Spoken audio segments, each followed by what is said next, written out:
हम बढ़ते हैं सवालों की ओर।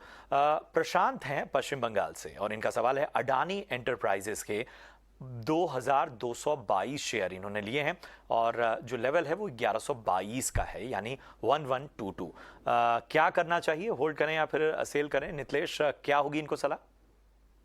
पहले तो मैं इनको बधाई देना चाहूंगा। 1122 के आसपास इन्होंने खरीदा है और अभी भी स्टॉक उनके बाइंग प्राइस के ऊपर चल रहा है।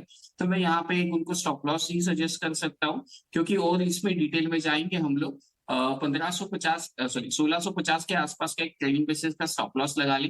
क्योंकि देखो, ये स्टॉक में जब भी डैमेज होता है तो हम लोग इसको टेक्निकल भाषा में कहते हैं कि डेड कैट बाउंस। और जो डेड कैट बाउंस था वो 1000 से 2000 तक आ चुका है।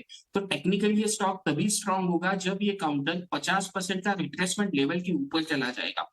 मतलब मान लो कि 4200 से करेक्ट होकर ये स्टॉक 1000 के आसपास चला है, मतलब 3000 पॉइंट का फॉल इसने दिखाया है। तो जब भी ये काउंटर मतलब 2500 2600 ये लेवल के ऊपर क्लोज करेगा, तो ही हम लोग इसको टेक्निकली स्ट्रांग मान सकते हैं। लेकिन ये जो भी बाउंस आएंगे तो मुझे लगता है कि ये स्टॉक फिर से फिसल सकता है। तो अभी के लिए आप एक स्टॉप लॉस मेंटेन करें 1650 1640 का। जब तक ये काउंटर 2500 या फिर 2600 के ऊपर क्लोज ना दे, तब तक मुझे नहीं लगता है कि स्ट्रांग हो सकता है ये काउंटर। ठीक है, ठीक है।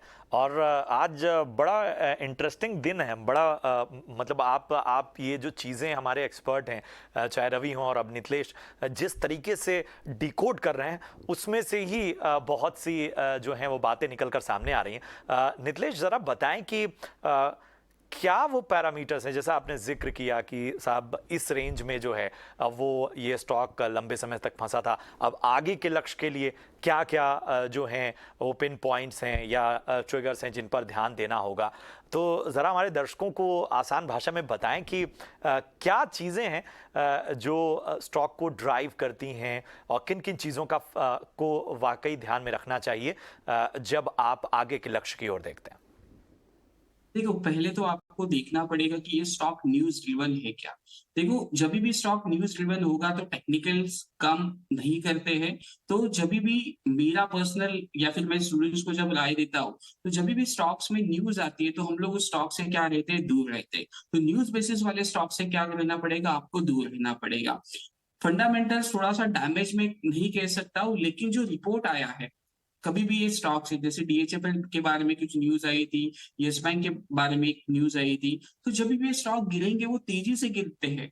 और जो बाउंस आता है वो शार्प बाउंस आता है। तो इस वजह से जब भी हम लोग ट्रेड करेंगे, जहां पे साफ सुथरा बिजनेस है, जहां पे कोई भी न्यूज फ्लोज नहीं है, तो वहां पे ही आपको क्या करना पड़ेगा, ट्रेड करना पड़ेगा। नहीं तो ऐसे स्टॉक में लेने की देने पड़ सकते हैं। रवि सर ने एक अच्छी बात की है कि 10 रुपए 5 रुपए वाले स्टॉक के चक्कर में कोविड के टाइम में तो सब कुछ ठीक चल रहा था।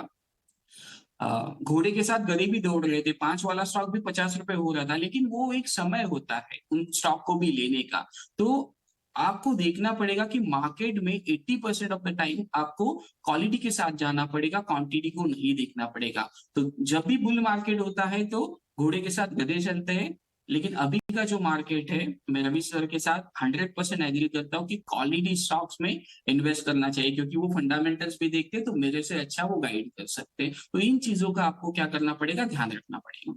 तो ये चर्चा जो है वो आप हमारे जो यूट्यूब चैनल है, हमारे सोशल मीडिया प्लेटफॉर्म्स हैं, वहाँ पर भी उपलब्ध होगी। तो आप इसको रिकॉल कीजिए, एक तरह से समझ लीजिए कि ये बेसिक्स हैं और ये एक तरह का क्रैश कोर्स है मार्केट के लिए, जो आज हमने इस छोटे